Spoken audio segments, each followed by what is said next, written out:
인기리에 방영되었던 미생이라는 드라마가 어제 종영되었습니다. 저도 어제 그 드라마를 봤는데요. 드라마에 늘 등장하는 남녀 간의 러브 스토리를 빼고 치열한 직장 생활의 여러 가지 에피소드와 특별히 그 속에 계약직 사원의 애환을 함께 그려놓아서 여자들보다는 남자들이 더 좋아하면서 봤다 하는 그런 소리를 들었습니다. 극 중에 제 인상에 남는 장면이 하나 있었는데 영업 3팀의 오 차장이 사표를 내면서 계약직 사원 장거래에게 마지막으로 이렇게 당부를 하죠. 버텨라. 그리고 이겨라. 그렇게 당부하는 씬이 매우 인상에 남습니다. 모두가 자신의 수단과 방법을 가리지 않고 승진하려고 하고 출세하려고 하고 성공하려고 합니다. 그것이 현실입니다. 그런 현실 속에서 오 차장처럼 정도를 걷고 바른 방식으로 직장 생활을 한다는 것은 쉽지만은 않습니다. 그 속에서 할 수 있는 가장 기본적인 일이 뭐냐 하면 버티는 것입니다. 그리고 인내하는 것입니다. 어찌 보면 부당한 일이 많죠. 억울할 때도 많이 있습니다. 그러나 그것은 부정할 수 없는 현실입니다. 성도들이 직장 생활을 하거나 사회 생활을 할 때 우리가 하나님의 살아계신 통치를 믿고 있음에도 불구하고 우리가 발을 딛고 살아가는 이 땅, 우리의 직장, 우리 삶의 주변에는 언제나 부당함이 널려 있습니다. 그 속에서 억울함의 당사자가 우리 본인이 될 수도 있습니다. 그것을 우리는 인정해야 되며 그것을 인정할 때 가장 먼저 나오는 신앙인의 반응은 버티는 것입니다.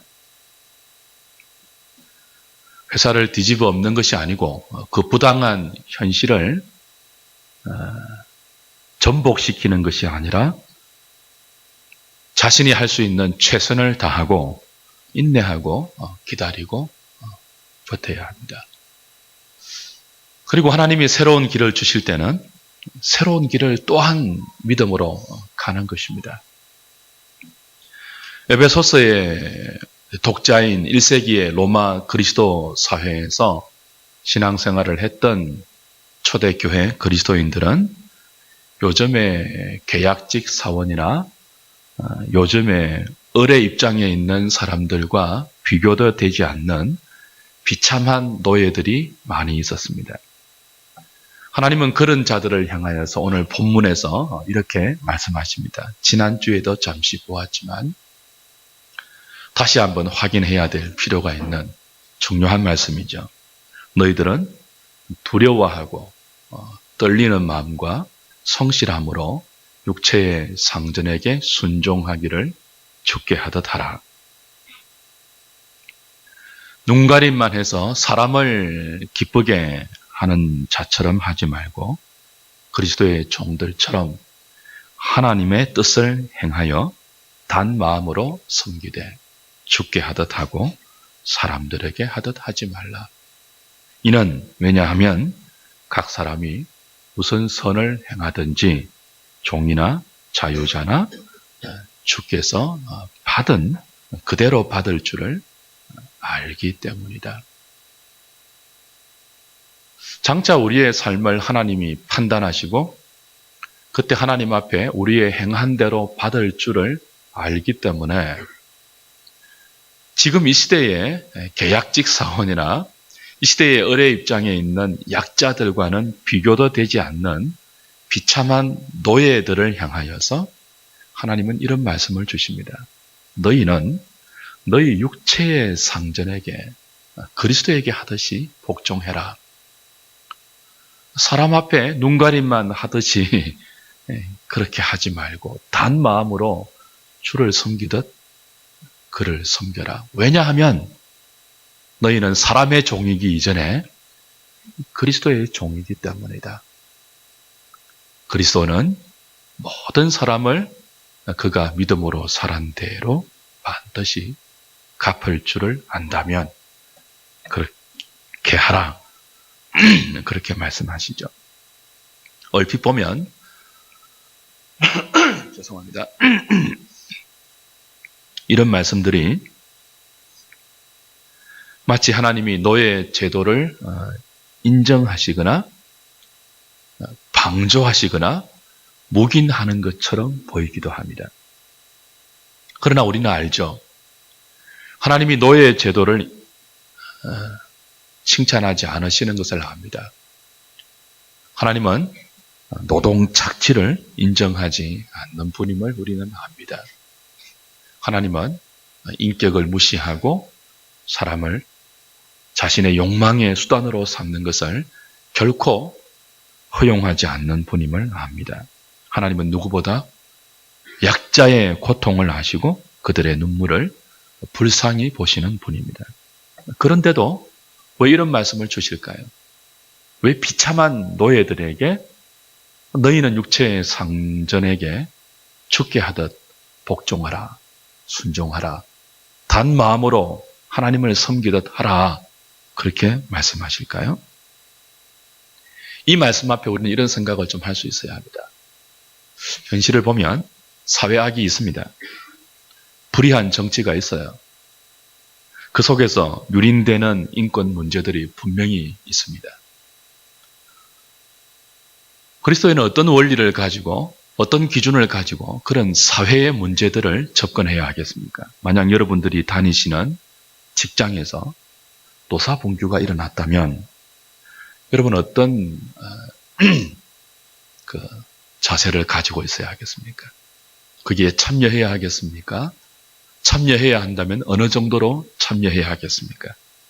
어떤 기준을 가지고 참여와 불참여의 판단을 하시겠습니까?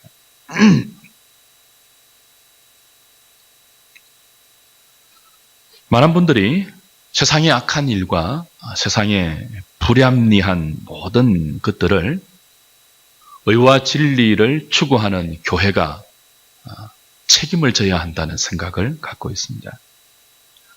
교회는 세상의 불의에 대해서 가만히 있으면 안 된다. 생명을 추구하고 진리를 추구하는 공동체이기 때문에 교회는 그 어떤 단체보다 세상의 불의에 대해서 적극적으로 참여해야 하며 그런 잘못된 구조나 시스템을 바로잡아야 한다라는 주장을 하시는 분들이 있습니다. 저는 오늘 조금 다른 말씀을 드리려고 합니다. 저의 생각이 아니고 성경 전체의 말씀이기도 합니다.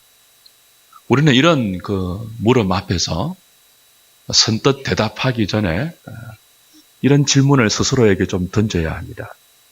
바리새인들이 예수님을 시험하기 위해서 가이사에게 세금을 바치는 것이 옳습니까? 옳지 않습니까? 라고 물었습니다. 그때 예수님의 답변이 무엇이었습니까? 가이사의 것은 가이사에게, 하나님의 것은 하나님에게 드려라. 그렇게 답변하셨습니다. 여기에 분명한 원리가 있습니다. 사회 문제에 있어서 교회가 어떤 기준을 가지고 대해야 하는가 하는 분명한 원리가 예수님의 답변에 녹아 있습니다. 하나님은 국가와 교회라는 두 기관을 통해서 하나님 나라를 이 땅에 이루어 가십니다. 로마서 13장 1절에서 4절을 보시면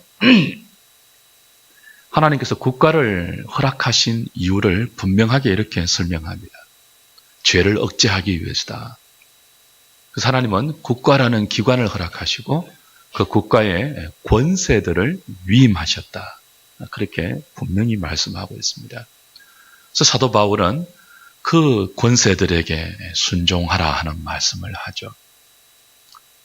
권세는 겉으로 볼 때 사람들의 이전 투구에 의해서 여당이 차지하기도 하고 야당이 집권하기도 하는 것처럼 보이지만 근본적으로 국가를 허락하시고 그 국가의 권세를 위임하시는 분은 하늘에 계신 하나님이십니다. 왜 그렇게 하십니까? 죄를 억제하기 위해서입니다. 국가의 역할입니다. 국가를 통한 하나님의 세상 통치 방식입니다. 무엇이라고요? 죄를 억제하기 위해서입니다.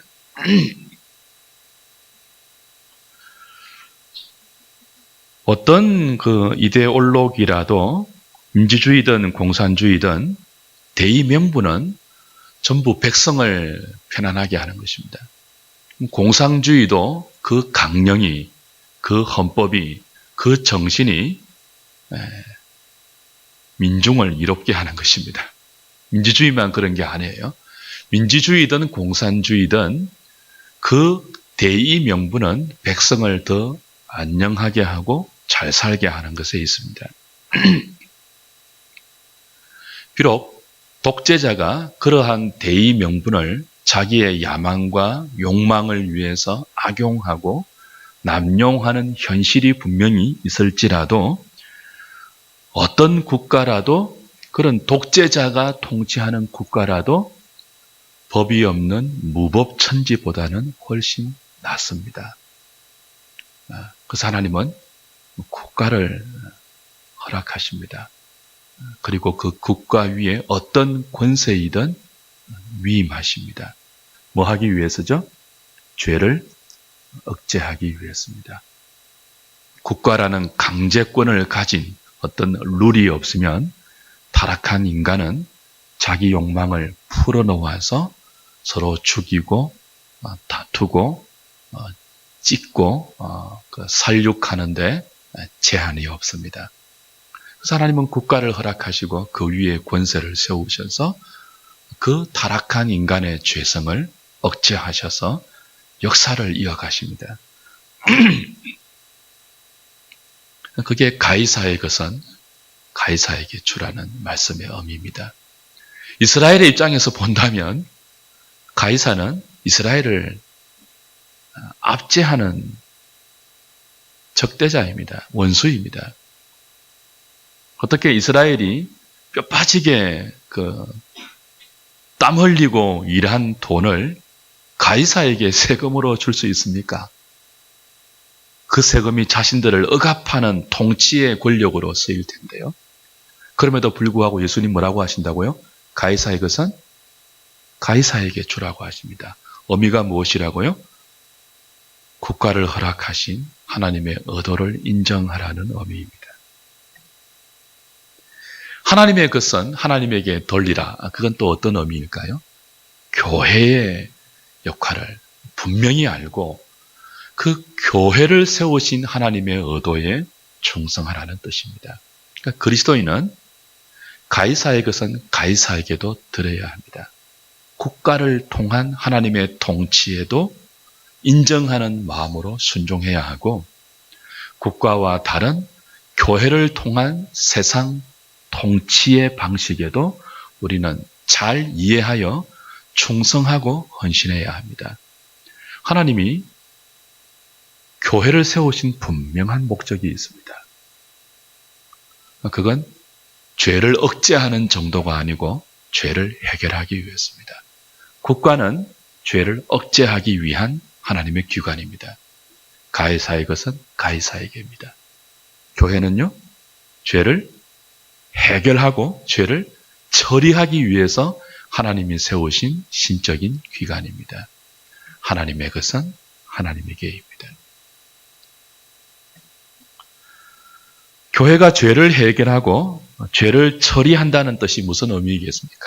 이걸 이제 잘못 이해하면 교회는 세상에 죄가 발견될 때마다 세상의 불의와 그리고 모든 악들이 득세할 때마다 그 어느 누구보다 교회는 그 문제에 적극적으로 뛰어들고 참여해서 그 세상의 잘못된 모순과 악과 불의들을 처리하고 해결해서 보다 나은 세상을 만들어야 한다 하는 그 생각을 할 수 있습니다. 그러나 교회가 죄를 처리하고 교회가 죄를 해결한다는 것은 그런 방식이 아닙니다. 하나님은 죄를 처리하는 기관으로 교회를 이 땅에 세우셨는데 교회가 죄를 처리하는 것은 훨씬 근본적입니다. 훨씬 원리적입니다. 어떤 방식입니까? 사회 문제에 교회란 이름을 걸고 뛰어드는 것이 아닙니다. 교회는 사회 문제에 대해서, 정치 문제에 대해서 피켓을 들고 나가지 않습니다. 어떻게 죄를 처리합니까? 죄인들을 복음으로 하나님 앞에 부릅니다. 그리고 하나님 앞에 세우는 일을 합니다. 그래서 이 죄인들을 하나님 앞에 세워서 그리스도를 통한 용서와 구원의 생명을 경험하게 합니다. 그래서 불의함과 죄와 욕망을 자연스럽게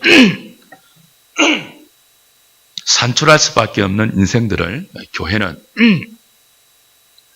근본적으로 복음으로 처리하는 유일한 기관입니다. 교회는 죄를 억제하는 국가의 기능과 역할을 넘어서 보다 근본적이고 근원적으로 죄인들 자체를 하나님 앞에 세워서 사람들 이 생각과 사람들의 삶에서 구조적인 악과 죄와 그리고 불의가 발생하지 못하는 그 근원을 처리하는 그런 역할을 하나님이 맡기셨죠. 어떤 면에서 죄를 해결하고 죄를 처리하는 것은 교회도 하지 못합니다. 어떻게 그걸 교회가 하겠습니까? 국가는 더더욱 하지 못합니다. 여러분, 어떤 인권단체나 사회단체가 아무리 사람들을 계몽하고 사람들을 주도해서 어떤 시스템을 바꾸고 불의한 구조를 개선한다고 해도 사회악은 근절되지 않습니다. 또 다른 잘못된 구조가 반드시 발생합니다. 무엇이 해결되지 않고는요, 그 구조를 발생시키는 죄인된 인생의 근본을 바꾸지 않고는 이건 언제나 역사를 통해서 반복됩니다. 근본적인 인간의 죄를 처리하는 것은 그리스도만이 하십니다. 십자가에서 하셨고 지금도 성령을 통하여 하시고 계십니다. 교회는 그 그리스도 앞에 죄인들을 세우는 것입니다. 그리고 하나님과 죄인들을 맞닥뜨리게 하는 것입니다. 그 십자가가 그 죄인들의 인생 가운데 들어가게 하시는 것입니다. 성령이 한 사람 한 사람을 다스리게 해서 자기 욕망을 위해서 다른 사람을 지배하거나 이용하거나 그리고 자기의 유익을 위해서 다른 사람의 눈에 눈물을 흘리게 하지 않을 수 있는 새로운 사람 만드는 것. 교회가 하는 일이고 하나님은 그 교회를 통해서 죄를 처리하십니다.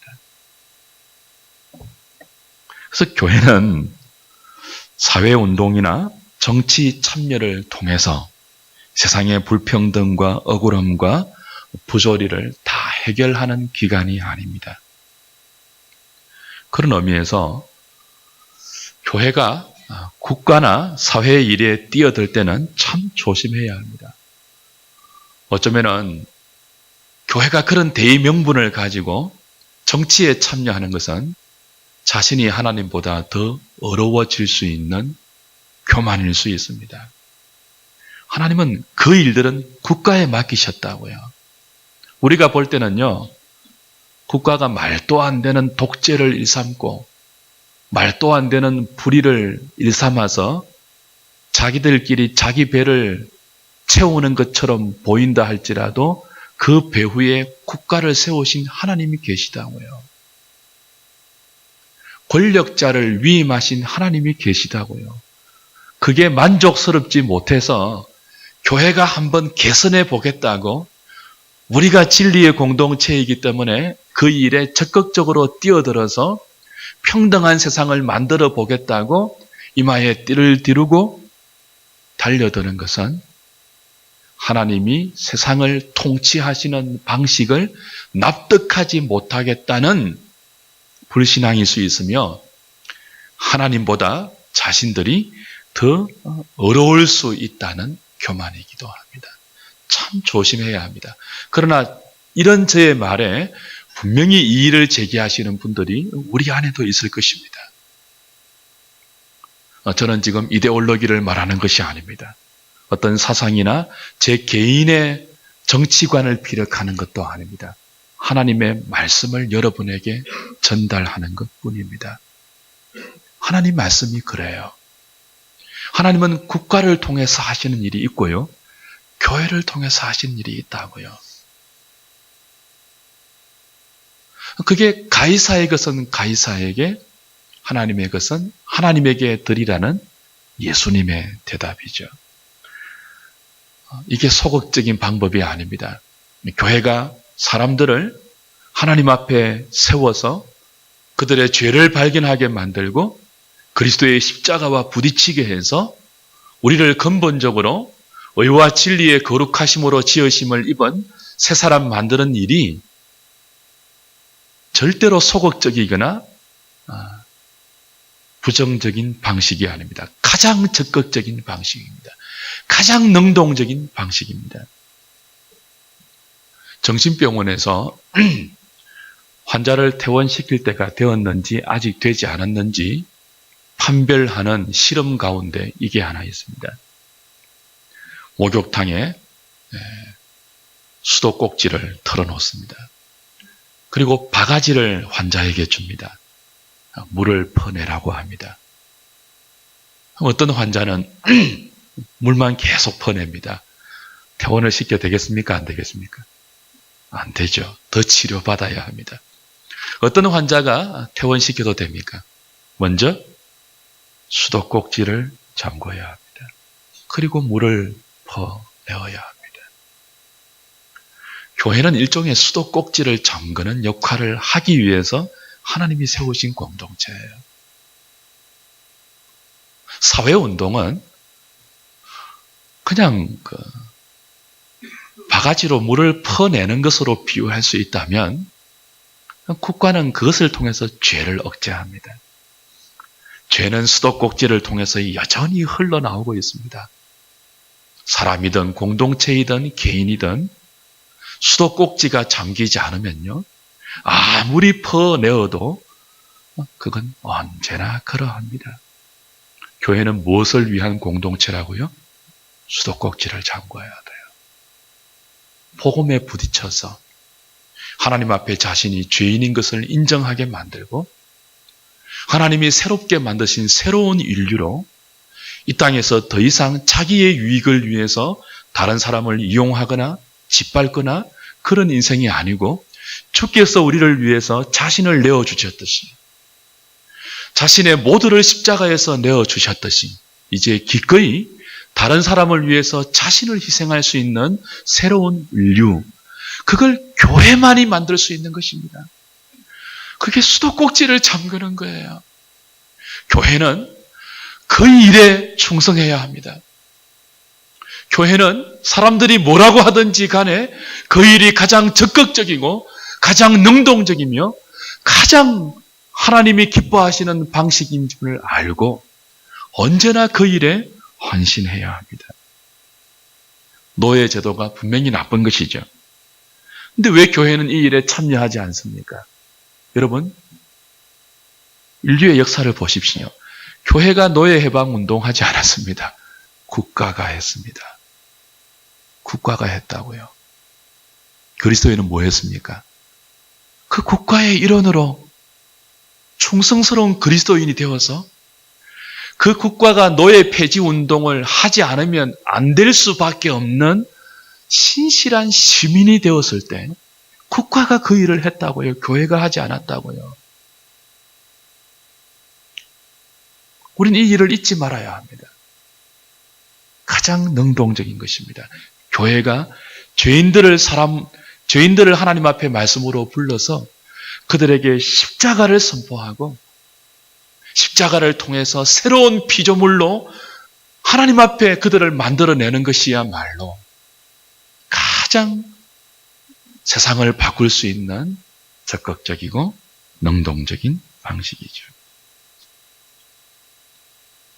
그래서 교회를 향해서 그 안에 있는 그리스도인들을 향해서 오늘 본문처럼 언제나 이런 말씀이 주어지는 것입니다.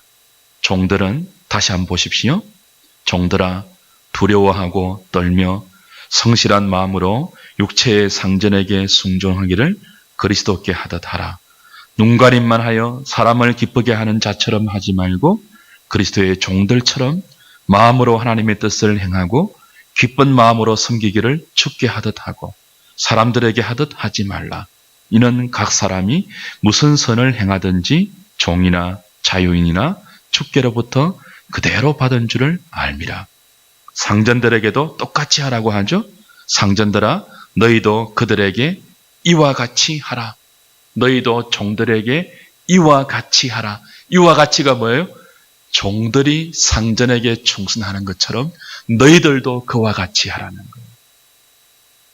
그리스도인 노예들은 사람의 노예이기 이전에 그리스도의 종들입니다.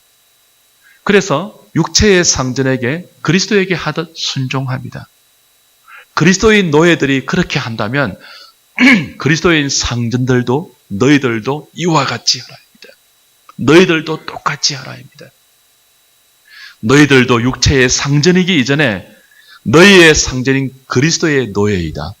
너희들도 그리스도의 노예들이다. 종이다. 그러니까 너희들도 너희들에게 상전의 역할을 맡기신 하나님의 뜻에 맞게 종들을 대할 때 이와 같이 하라. 위협을 거치라. 공갈을 거치라. 종들이 너희들에게 잘하고 너희들의 감정을 흡족하게 한다고 그대로 대하지 말고 하나님이 너희들에게 상전의 역할을 맡긴 그 책임을 분명히 깨닫고 너희들도 그들에게 그와 같이 하라. 피차에 복종하라.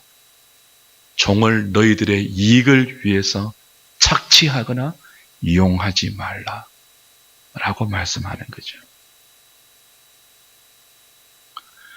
참된 신앙생활은 언제나 그러합니다. 우리가 몸담고 살고 있는 삶의 현장에서 하나님이 맡겨주신 역할에 최선을 다하는 거예요.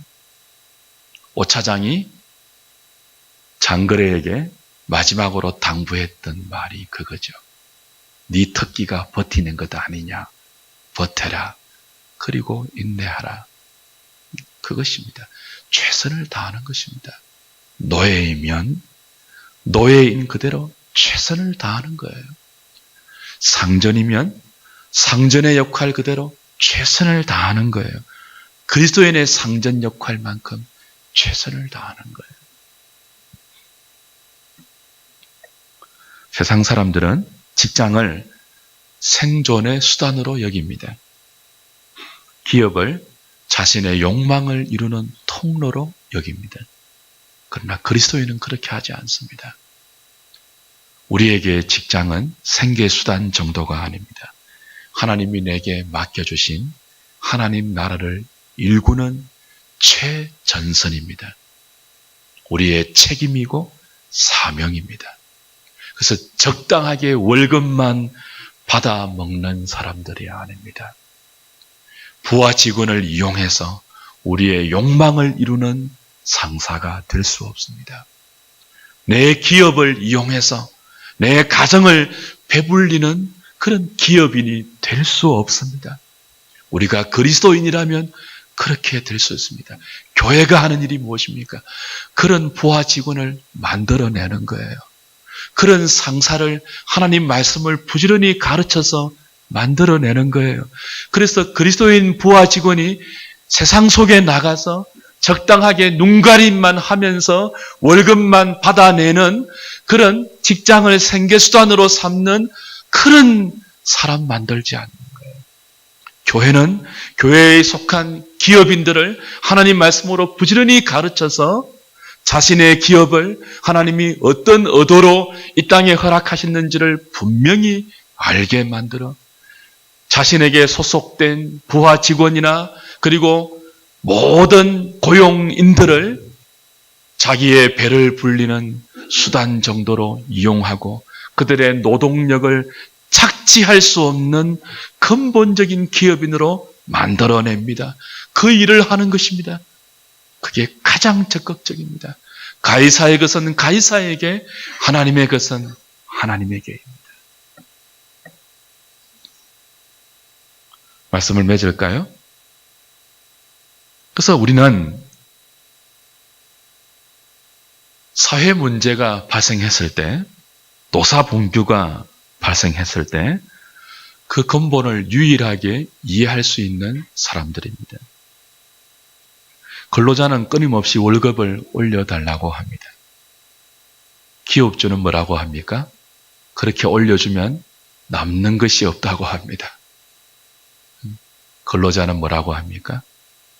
당신은 1,000만 원 챙기면서 왜 나는 100만 원밖에 안 줍니까? 라고 합니다. 기업주는 뭐라고 합니까? 니는 돈 하나 내지 않고 1만 에서 100만 원 받아가지만 나는 이 회사 만든다고 몇천억 원을 투자했다고 합니다. 하나도 투자하지 않고 100만 원 받아가는 너와 몇천억을 투자하고 똑같이 내가 100만 원 받아서 되겠느냐? 라고 합니다. 틀립니까? 맞습니까? 맞습니다. 그러나 또 어떤 기업인이 있습니까? 내가 1,000만 원 이상, 100억 원 이상 투자했기 때문에 나는 반드시 내가 투자한 것을 뽑아야 한다. 라고 해서 자신이 고용한 고용인들의 노동력을 착취하는 악덕 기업주도 있습니까? 없습니까? 있습니다. 그래서 노사분규가 발생합니다. 그러나 이건요,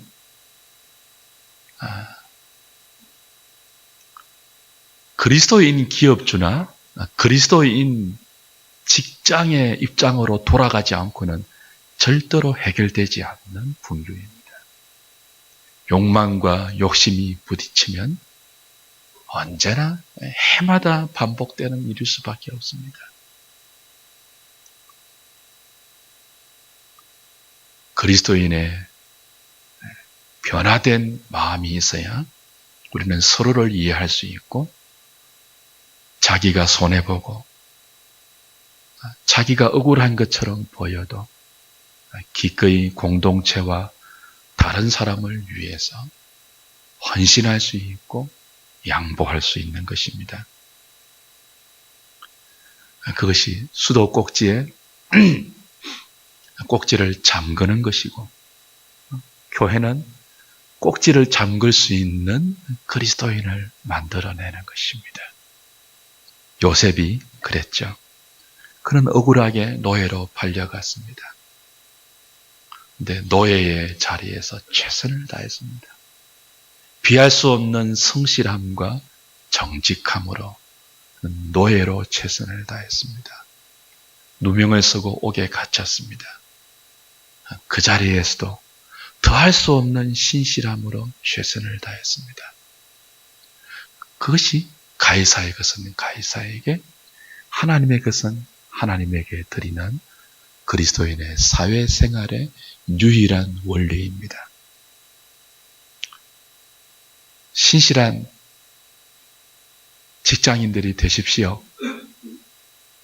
신실한 상전이 되십시오. 공갈을 거치십시오. 눈가림만 하고 월급만 챙기는 직장을 생계의 수단으로 삼는 그리스도인이 되지 마십시오. 죽게 하듯 하십시오. 수도꼭지를 잠글 수 있는 유일한 사람들이 저와 여러분들입니다. 기도하겠습니다.